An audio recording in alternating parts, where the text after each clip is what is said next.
have another print disability, which makes reading, holding a book, or turning a page difficult or impossible.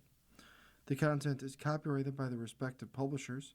For more information, please visit us on the web at nfradioreading.org.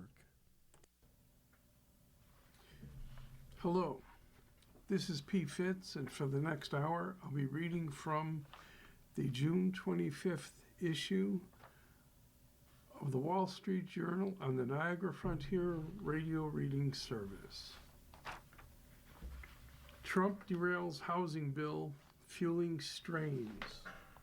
GOP meeting turns fiery over Iran war as president again presses voting bill. Washington, President Trump abruptly canceled plans to sign bipartisan housing legislation, while again pushing a bill that would impose strict new voter eligibility rules. A big reversal hours before he engaged in a fiery clash with one of his top Republican critics over the Iran war. Trump's blindsiding of lawmakers and his contentious lunch meeting with Republican senators heightened tensions within the Republican Party as November elections edge closer. Frustrations have been mounting for months with the White House, while the White House ignored Congress on the Iran war, and Trump targeted some veteran lawmakers for defeat for being insufficiently loyal to him. More recently, Trump derailed plans to extend a key surveillance power and install a new intelligence chief. The lunch meeting with GOP senators was called to focus on Save America Act, which Trump sees as critical to helping Republicans win midterm elections. But the bill is opposed by some Republicans and all Democrats, and doesn't have enough support to pass inside the room. Inside the room, Trump quickly turned the conversation to Iran. The president and Senator Bill Cassidy of Louisiana shouted at each other about the war and the senator's recent vote to rein in the president's powers.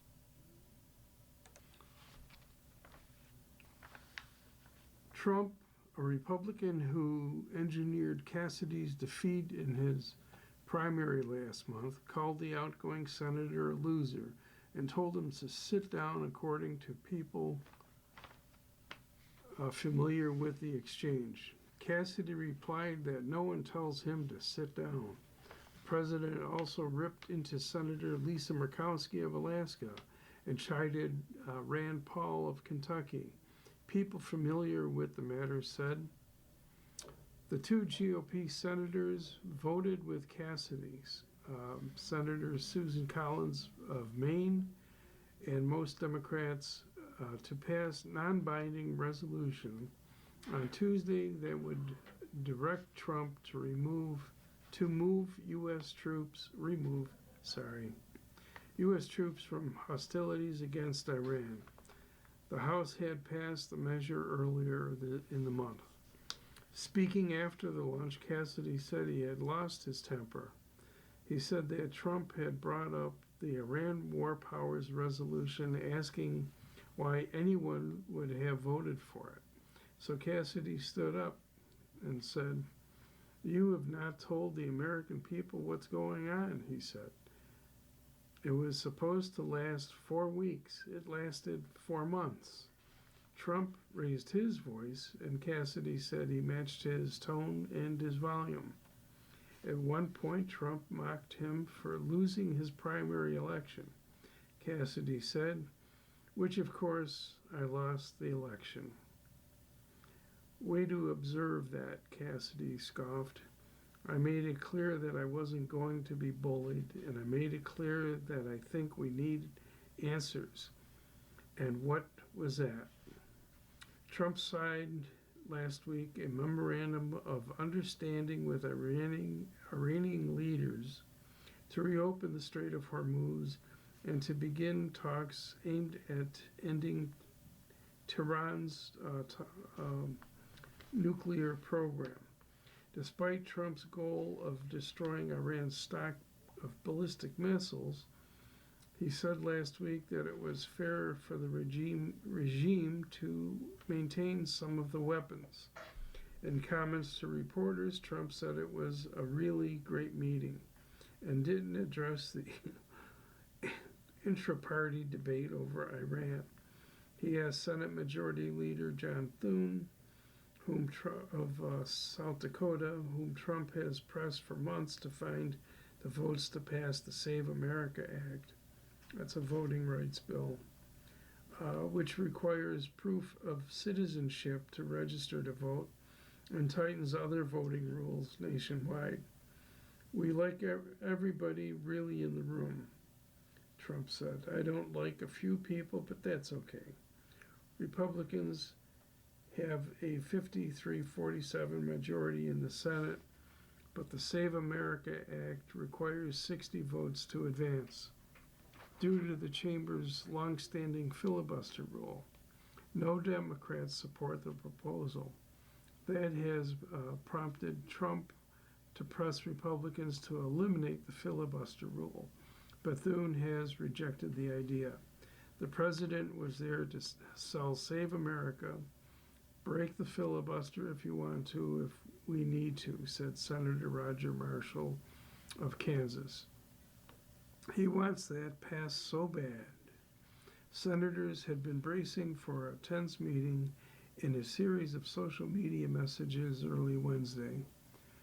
Trump canceled plans to sign the bipartisan housing legislation that the House and Senate passed this week. He said he would refuse to take action on the measure until Congress passes the Save America Act.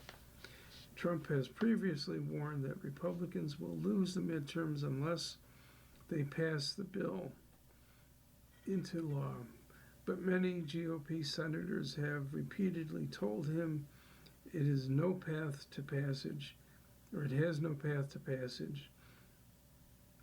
and have instead pushed the White House to extricate the country from the Iran war and show more focus on the economy ahead of the midterms. Democrats have a strong shot at taking back the House in the midterms. In the Senate, Republicans are increasingly nervous that their majority also could be at risk. I mean, my goodness, I thought that we were happy about addressing affordability, said Tom Tillis from North Carolina, who has clashed with the White House and is retiring after this term. I don't know why you're holding a bill that's ready for signature hostage over a bill that will never pass in this Congress. In the closed-door meeting, Trump dismissed the housing bill. At my rallies, no one cares about the housing bill. They're falling asleep, Trump told senators, according to a person briefed on his remarks. But when I say Save America, I can get them to sit down, the person said. A second person confirmed the remarks. Under the Constitution, a bill passed by Congress becomes law in about 2 weeks if the president doesn't sign or veto the measure. The GOP-controlled Congress also could delay sending the bill to the White House indefinitely. The Senate passed the housing bill with 85-5 majority. Senators Mike Lee of Utah and Rick Scott of Florida and Ron Johnson of Wisconsin, who have advocated for using more floor time to try and pass the Save America Act, were among the handful of lawmakers to vote no. Scott had invited Trump to the lunch meeting Wednesday. The housing bill is a package of more than 50 provisions aimed at making it easier to build homes and make housing more affordable. It includes measures speeding up federal environmental reviews for certain housing projects, removing restrictions on building manufactured homes, and tying cities' federal funding to their housing production. Trump's social media post canceling the signing on Wednesday came as House Speaker Mike Johnson of Louisiana was holding a news conference touting the bill. Johnson called it a great policy, and said he expected Trump ultimately he would sign it.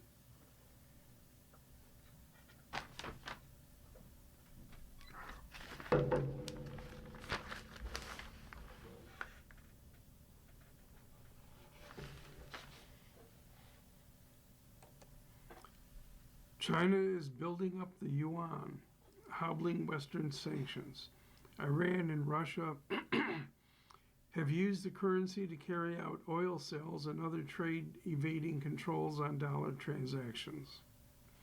The White House has entered talks with Iran over a new nuclear deal, relying on traditional strength, the promise of sanctions relief, and access to some of roughly $100 billion in frozen assets.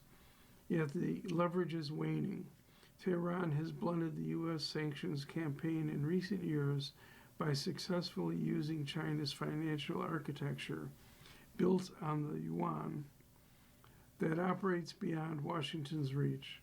The shift was evident in late April when the U.S. escalated its economic fury campaign against Iran, sanctioning a major Chinese refinery. It said bought billions of dollars worth of Iranian oil. The refiner, Hengli Petrochemical, said its supplier had guaranteed oil wasn't Iranian. But it also put the U.S. on notice. Future oil purchases, Hengli said, would be settled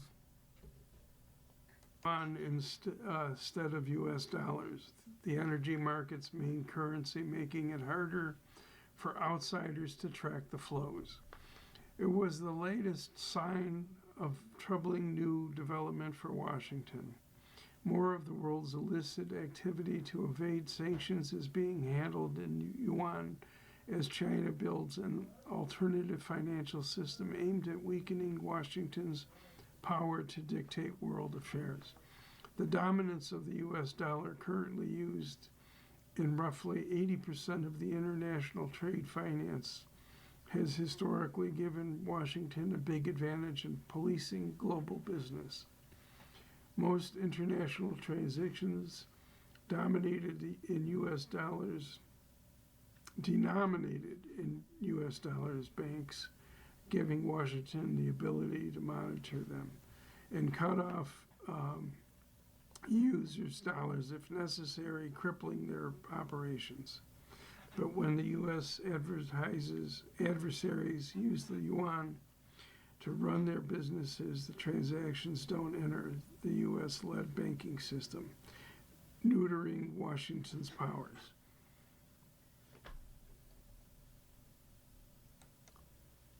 The U.S. has cleared the way for Iran to resume its oil sales and even be paid in dollars during the negotiation period.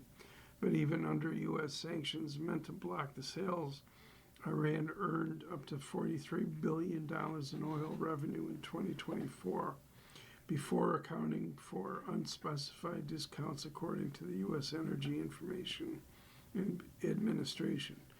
The discounts vary, but in 2025 averaged about 13%, according to U.S. lawmakers.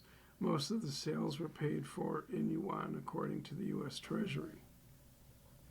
Tehran uses the money to buy Chinese car parts, solar panels, and other goods and services, as well as the dual-use inputs materials purportedly for civilian use that could also be used for weapons, all beyond the U.S. jurisdiction.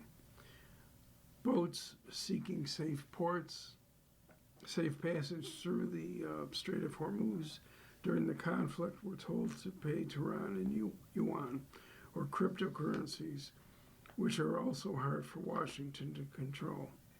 Iranian and Chinese partners have set up secretive intermediaries and front companies in Hong Kong and elsewhere to help facilitate more trade in yuan, Treasury officials said.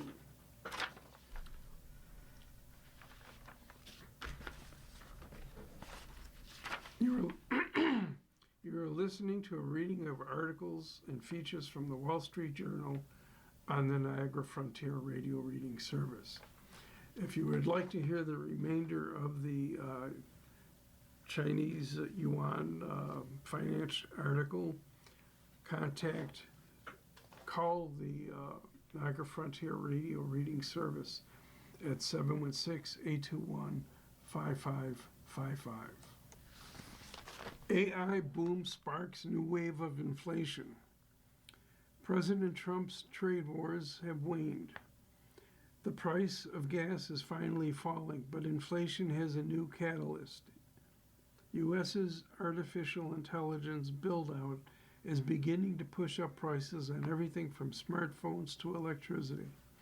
The question now is how widely that build-out might ripple through the economy and how long it could keep inflation elevated. The answers will have big consequences for the economy. The money pouring into AI arms race is unprecedented. Analysts peg capital spending at 5 of the so-called hyperscalers alphabet. Amazon, Meta, platforms Microsoft, and Oracle at $741 billion this year, according to FactSet, up nearly 75% from last year. Where is all that money going? While much of the conversation is focused on what AI can do, the build-out itself is strikingly physical, said Columbia University economist Stijn van Nieuwburg. The data centers used for AI require sophisticated computing equipment, cooling systems to keep that equipment from overheating, electric backup generators to prevent power disruptions. Based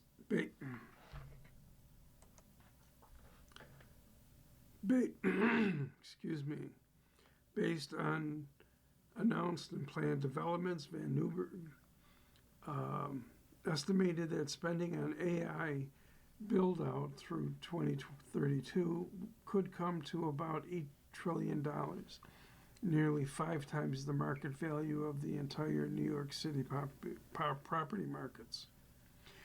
With so much demand, prices are rising for many of the things that go into AI build-out. And because those things are used for more than just AI, those prices increases are spilling over into the broader economy. Memory and storage chips, for example, are used in an array of consumer electronics products.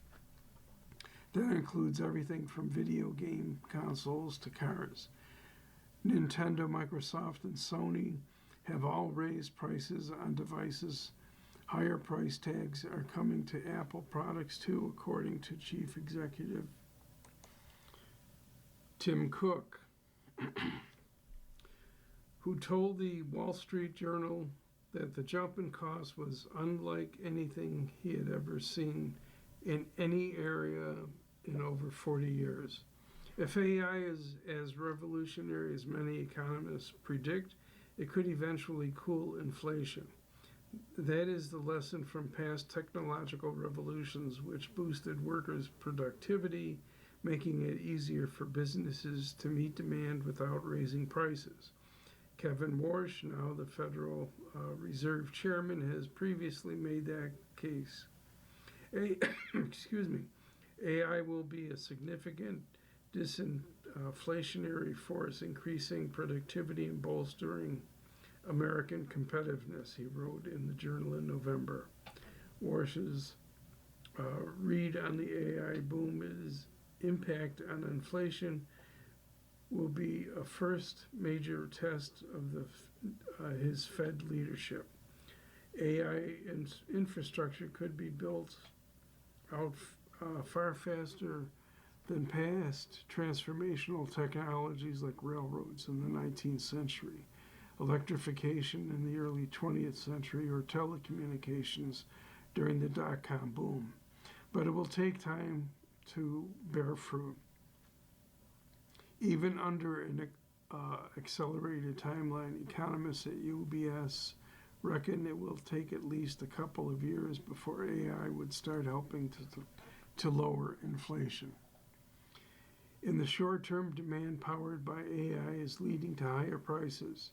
In National Association for Business Economics survey of economists released on Monday, 81% of respondents said the AI build-out will add to inflation over the next year. In the first phase of any major technological revolution, you tend to have a strain on limited resources, and that tends to put upward pressure on prices, said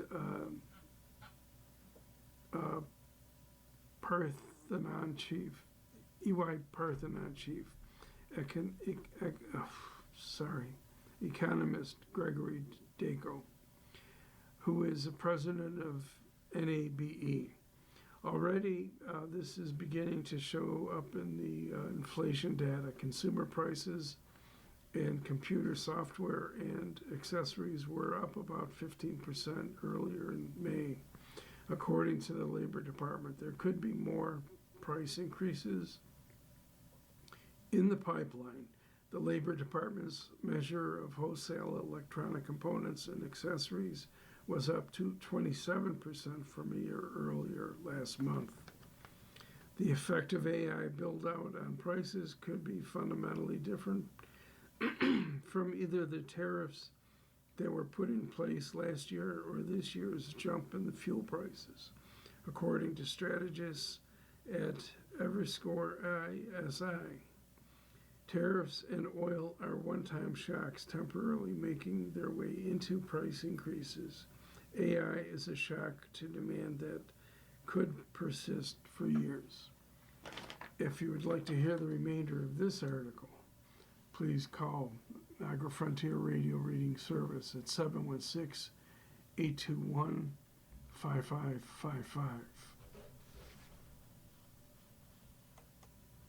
In news briefs from Boston, judge bars Trump order on elections.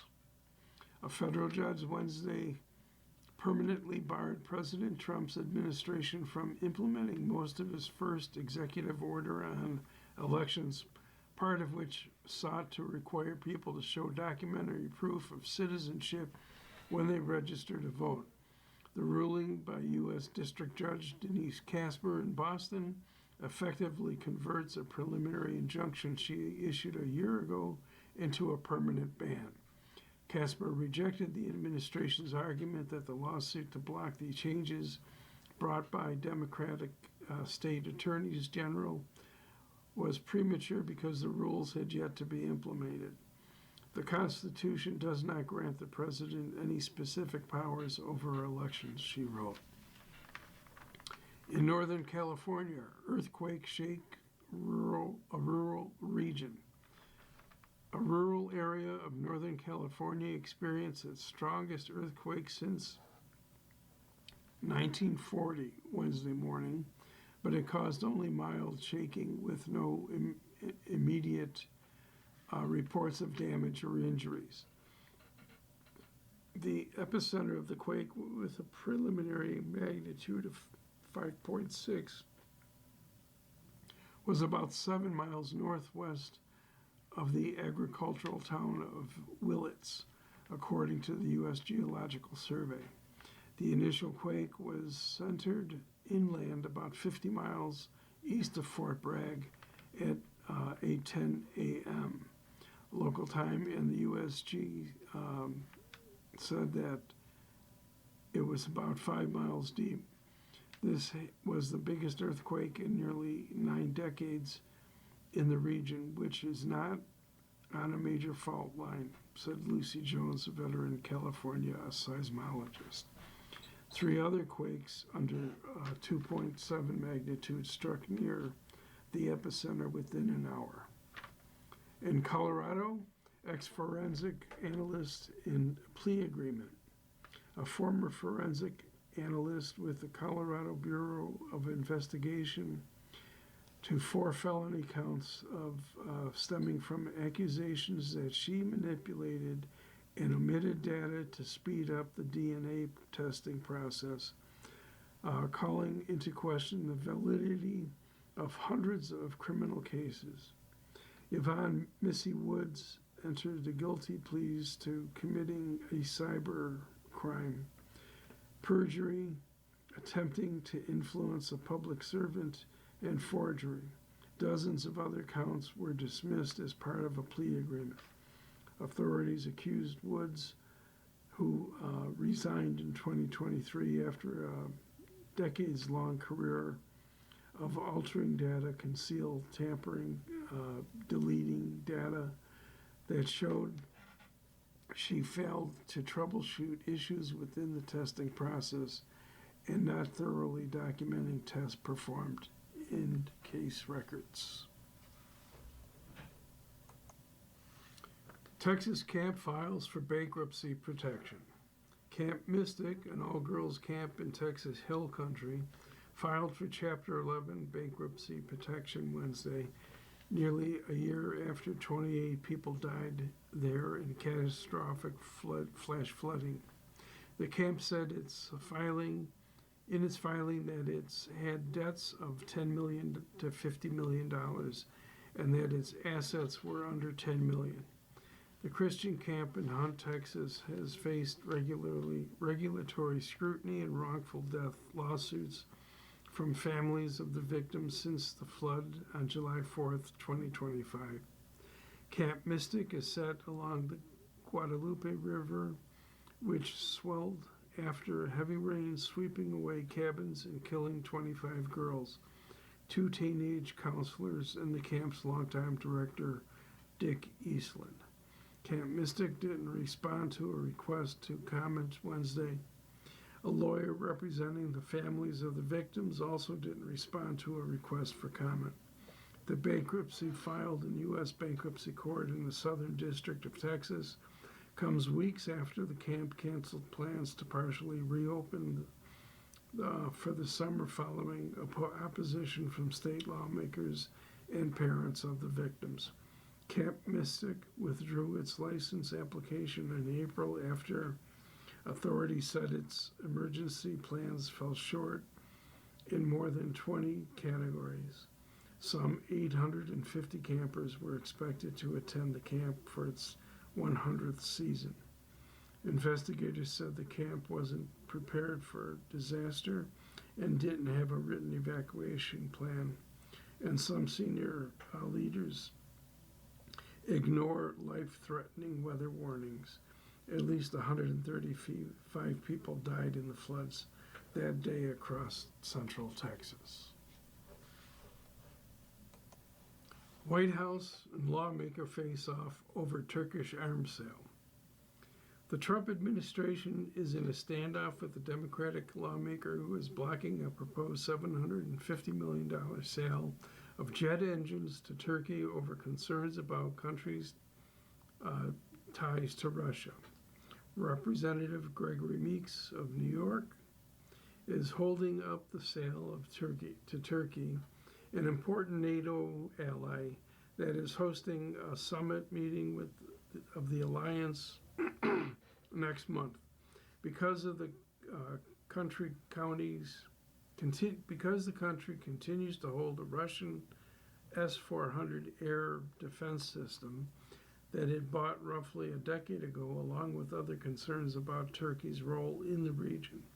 It is a long-standing practice for executive branch to secure the approval of key lawmakers to go ahead with sales, though the administration could press ahead despite the hold, a person familiar with the matter said. The face-off at the sensitive time illustrates how Turkey's purchase of air defense system continues to cloud its relations with the U.S. despite its important bases and a role as a mediator in talks to end the war with Iran and Ukraine. Critics worry that Russian system could gather key information on U.S. technology if used side by side, an issue that has also stymied Turkey's attempts to buy advanced American F-35 fighters.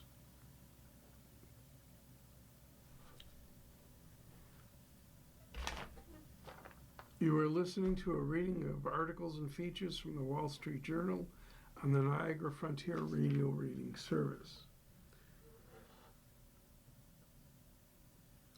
Asked about the proposed sale, administration officials said President Trump has a great relationship with President Erdogan of Turkey, who has been a great partner in the region.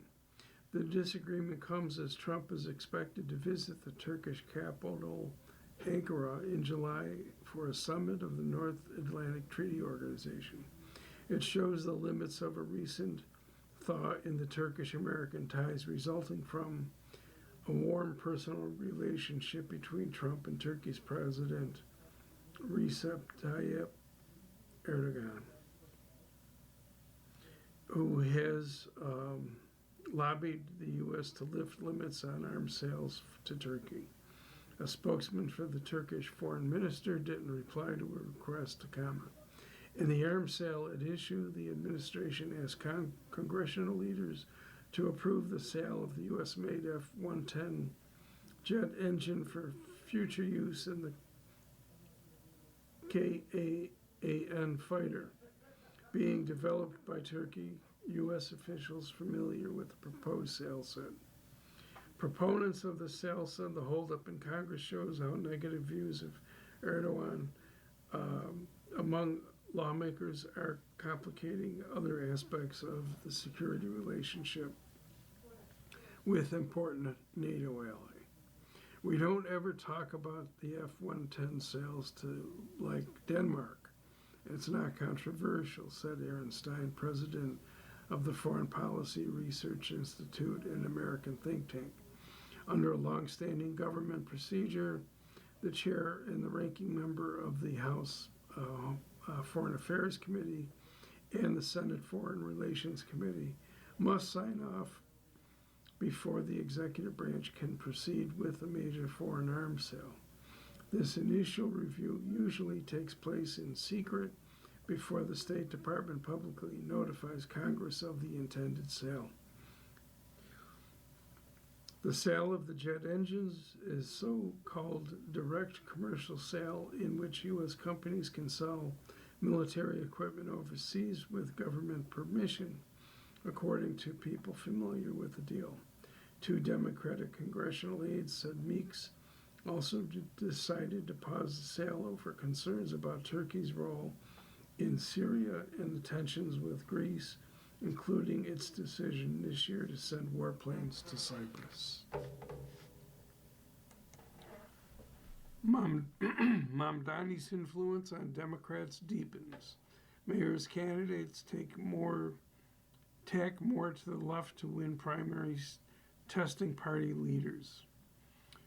Zoran Mamdani, an upstart Democratic socialist with a knack for social media and a focus on affordability, stunned the Democratic establishment last year with his victory in New York City mayoral primary.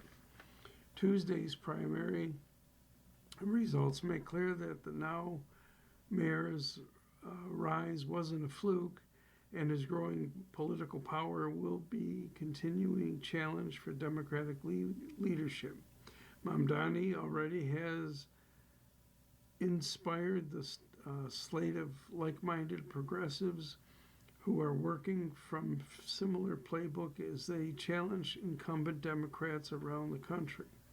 His winning bets in 3 congressional races in New York City could embolden him to make endorsements in races farther from home.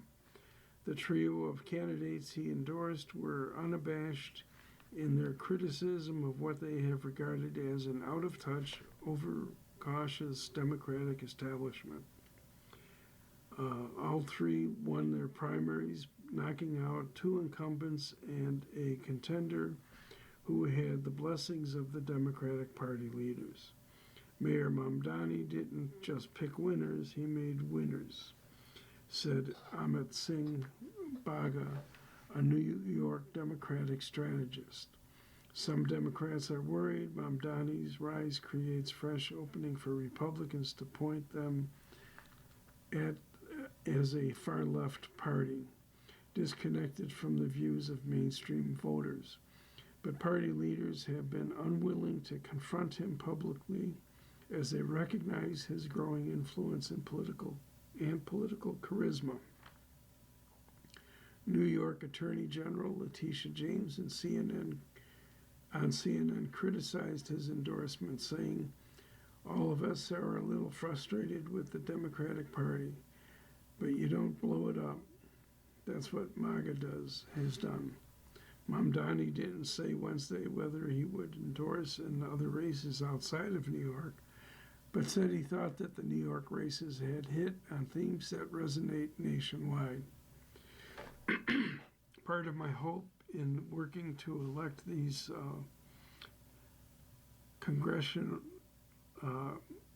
Congress people, these state legislators, is also to help write a new chapter in our party's history where working people are back at the heart of that struggle. He said, "I believe that will be key in not just the midterms coming up in November, but also in years to come." Two of the Mamdani endorsed candidates, Claire Valdez and Darial Liza Avia Chevalier, are Democratic socialists who share the mayor's views on issues such as Israel and immigration. A third Mamdani-backed candidate, former city controller Brad Lander, unseated two-term incumbent Representative Dan Goldman by running farther to the left on Israel and linking Goldman with the powerful pro-Israel lobbying group that the American Israeli Public Affairs Committee. Valdez, a former labor organizer and first-term state assemblyman member, defeated another progressive Brooklyn Borough President, Antonio Reynoso, who had the backing of retiring Rep.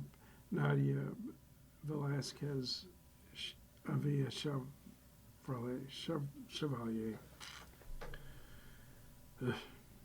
A first-time candidate and organizer edged out five-term incumbent Representative Adriano Espaillat. Success of Mamdani's favorite candidates could help provide momentum to other left-wing candidates around the country. Democratic Socialist Malat Quiros, who modeled her congressional campaign in Mamdani's, is set to square off next week against incumbent Representative Diana DeGetti in a Denver primary. And Los Angeles City Council member Nithya Raman, also a Democratic Socialist, is competing against Mayor Karen Bass, a center-left Democrat, in a runoff election in November. Democrat Socialists also have scored wins in mayoral races in Washington, D.C. and Seattle in the past year. Gustavo Gordillo, co-chair of the New York City chapter of Democratic Socialists of America, said the Democratic establishment has failed to provide clear vision or agenda for voters, leaving room for the emergence of candidates who share Mamdani's progressive brand of politics. It's been Democratic Socialists who have filled that power vacuum ever since the mayoral campaign. Republicans are using the wins to depict Democratic Party as extreme. Mike Marinella, a spokesman for the National Republican Congressional Committee, said Tuesday night was the night the Democratic establishment officially surrendered to Zoran Mamdani and the socialist wing of their party. Big banks ace easier stress test. The results were expected after the Fed last year began disclosing scenarios. JP Morgan Chase of America and a collection of their peers all passed the Federal Reserve's annual stress test, a widely expected outcome after regulators last year began disclosing the exam scenarios and models in advance. The Fed on Wednesday said the big banks were equipped to weather severe economic headwinds. After putting banks through a hypothetical situation where a severe global recession leads to significant declines in commercial real estate and house prices and rising unemployment, bank capital fell only slightly, staying well above the minimum level at which the Fed considers banks to be safe. As a group, the banks would have faced $708 billion in total loan losses, the smallest total of any test in the last 7 years. Overall, capital declined in aggregate only 1.6%, the smallest reduction in any test in the last 7 years. The results won't come as a surprise. Acting under legal pressure, the Fed in late 2024 said it would begin releasing models they use to calculate how well banks fare in any given hypothetical. Critics of the move have accused the Fed of giving away the answers to its own test before it happens. The scenario this year was also similar to last year's. And the Fed announced in advance that it wouldn't affect banks' capital buffers given plans to change the exam. Normally, individual results from the test are used to determine how much more capital a bank must hold, known as the stress capital buffer. To defend against economic downturns, banks are required to hold a certain amount of capital in reserve instead of lending it out to generate profits. The annual stress test looks at what would happen to banks under adverse conditions. This year, 32 banks were put to the test, including a number of large regional banks that aren't subject to the test every year.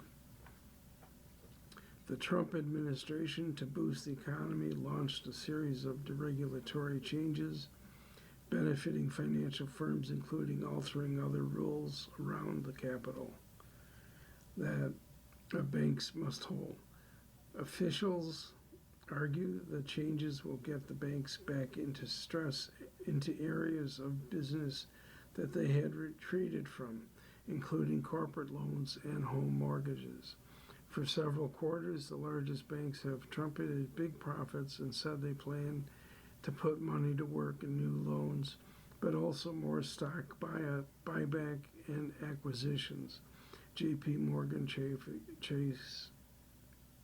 Chief Executive Jamie Dimon last month said that the bank was considering acquisitions worth as much as $20 billion in the next few years. Now that has greater flexibility. International news in brief.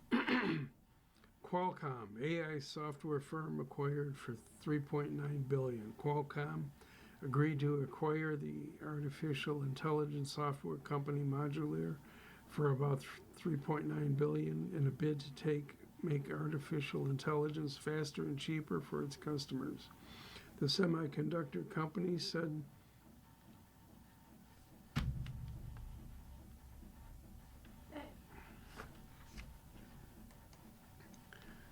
that as consideration for the acquisition, Qualcomm expected to issue as many as 19.2 million shares of its common stock to equity owners of Modular.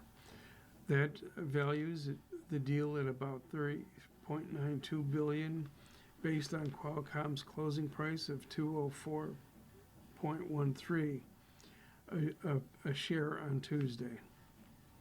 The issuance and sale of the shares will be made in a private placement, Qualcomm said. Modular provides software that allows AI to run efficiently across hardware architectures, enabling developers to deploy AI at the lower total cost. Qualcomm said it aimed to help customers move AI production from device to cloud more quickly. Qualcomm shares declined 3.3% Wednesday to 197.41. You are listening to a reading of articles and features from the Wall Street Journal on the Niagara Frontier Radio Reading Service. Trucking costs drive business back to trains. American retailers and manufacturers are learning to love trains again. Companies abandoned the rails in recent years because trucking was faster, more secure way of moving furniture, food, and electronics across the country. Now trucking rates are climbing toward their highest levels in 4 years. Some businesses are deciding a slower, cheaper route across the country suits them fine. Everybody's exploring intermodal, said Milton Magos, a vice president of Mexico operations at freight brokerage Trafix. They want to know how they can make their supply chain more reliable. North American international transports, in which railroads carry containers and truck trailers, rose about 6% in May from a year earlier to an average of around 369,000 containers and trailers a week, according to the Association of American Railroads. That was the largest annual increase since March of 2025, when companies were rushing in merchandise ahead of expected new tariffs. International transport, which uses trucking for the final leg of delivery, is slower and more complicated than long-haul trucking. Trains stalled at rail yards and containers sitting at terminals can be targeted by thieves, but intermodal is also cheaper and more fuel efficient, which has made the transportation mode particularly attractive as fuel prices have soared. Trucking rates are climbing after 4 years in which carriers were squeezed by a combination of too many trucks on the road and not enough loads. An exodus of carriers has accelerated over the past year due to low earnings combined with Trump administration crackdown on foreign drivers. The rising cost to transport goods via truck has forced more and more folks to think about whether intermodal is a viable alternative, as those savings start to look more like 10, 15, 20% potential, said Mark Yeager, chief executive of Redwood Logistics. The average spot rate for U.S. intermodal was 1.16 a mile for the week ended June 16th, according to intermodal service provider Intech Logistics. Though most intermodal loads move under long-term contract rates rather than on a spot market, the intermodal spot rate was well below $3.05 a mile average spot rate for the most common type of big rigs for the week ended June 13, according to DAT Freight Analytics. Magos of Traffic said intermodal shipping is especially in demand for crossing the U.S.-Mexico border, as some drivers avoid the route for fear of getting swept up in U.S. immigration enforcement. Logistics executives say investments by railroads and in intermodal providers is making transportation method more reliable, have helped developers make the switch. JB Hunt Transport Services, one of the country's largest intermodal providers, reported its highest yet first quarter domestic intermodal volume.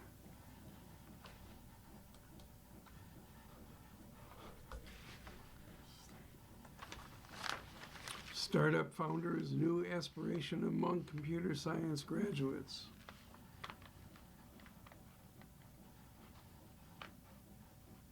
Deas Prabhume weighed his job options after graduating in May from the University of California, Berkeley, with a bachelor's degree in electrical engineering and a computer science.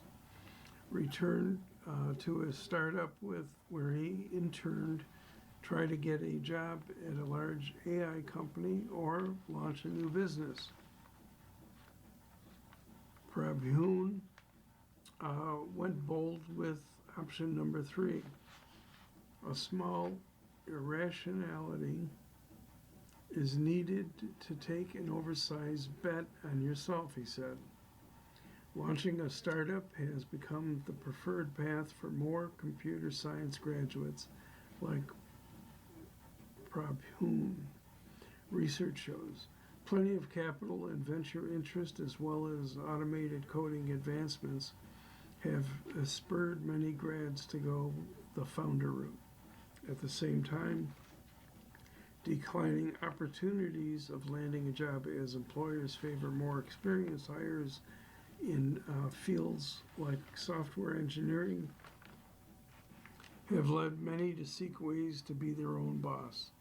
The share of 2025 computer science graduates who were employed identifying as founders doubled to 6% compared to 2.9% in 2022 class across U.S. universities, according to a new report by venture firm SignalFire. The report analyzed LinkedIn profiles for more than 10,000 bachelor's recipients in each year. Stanford University, a longtime hub of entrepreneurship, had the highest percentage of all 2025 computer science graduates as founders in the SignalFire study at almost 17%.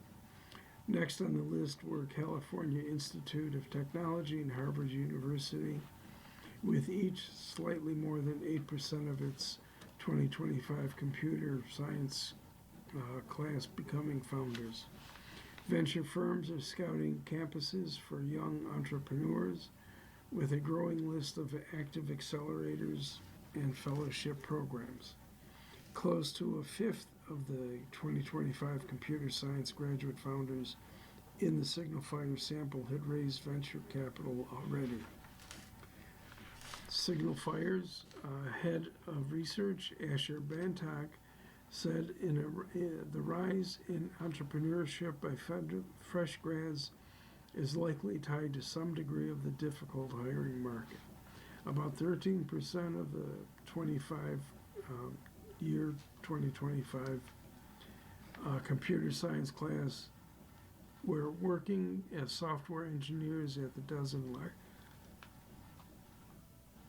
largest technology companies, down from the most almost a quarter of the 2022 graduates per SignalFire.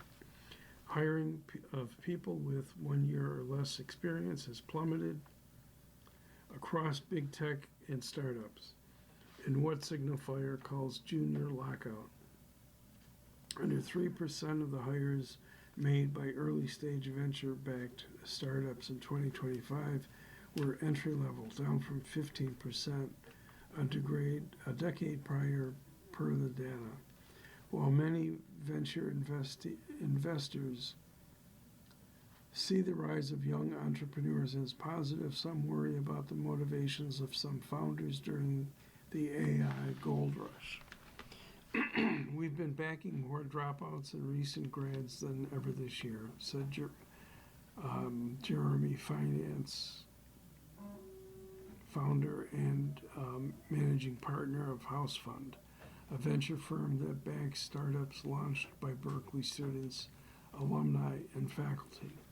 I've also felt that more than ever, what I see happening is students will start the startups and they don't even necessarily know why they are doing it, he said. Brad Hoon, the Berkeley graduate, said,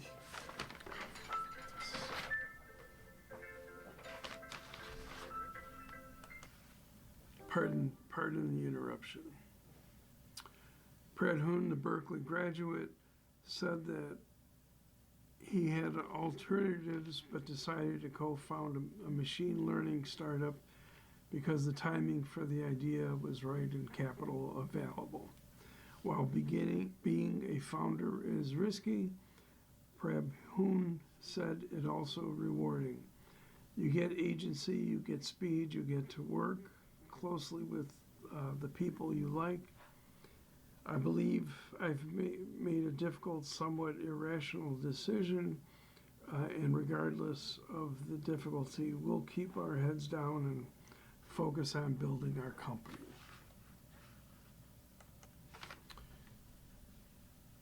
Cerebra's results spook investors, but outlook remains strong.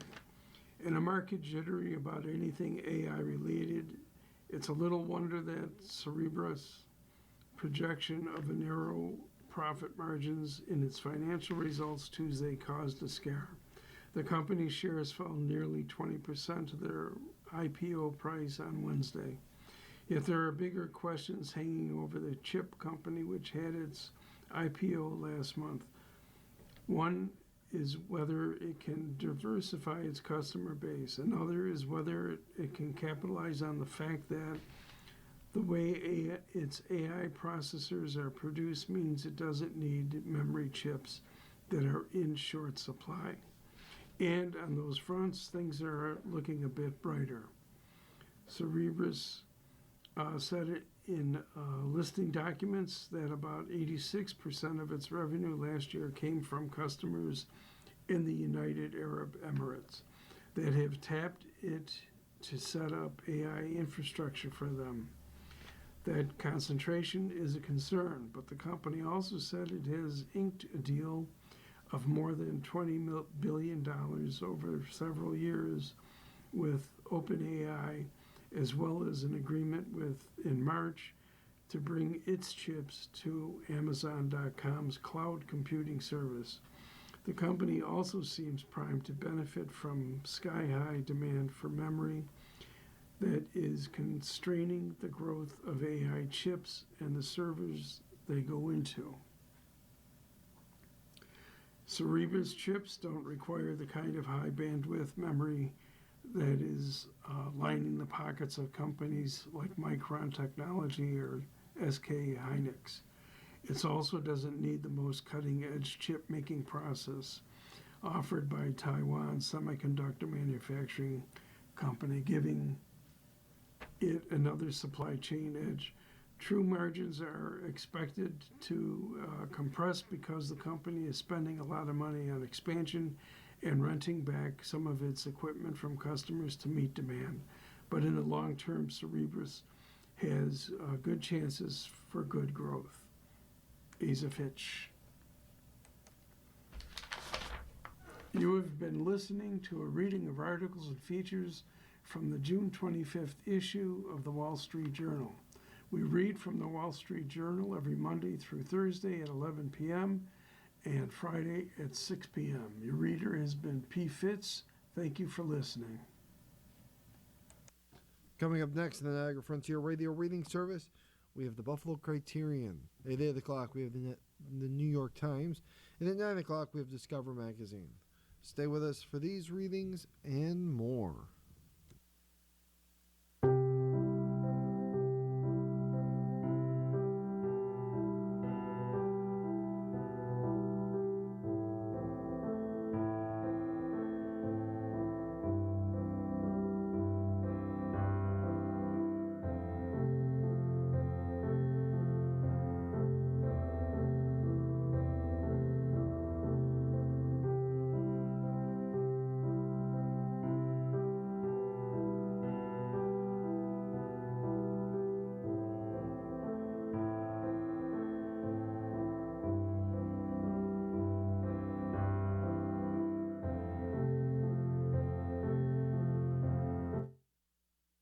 following program is intended for listeners who are blind, have low vision, or have another print disability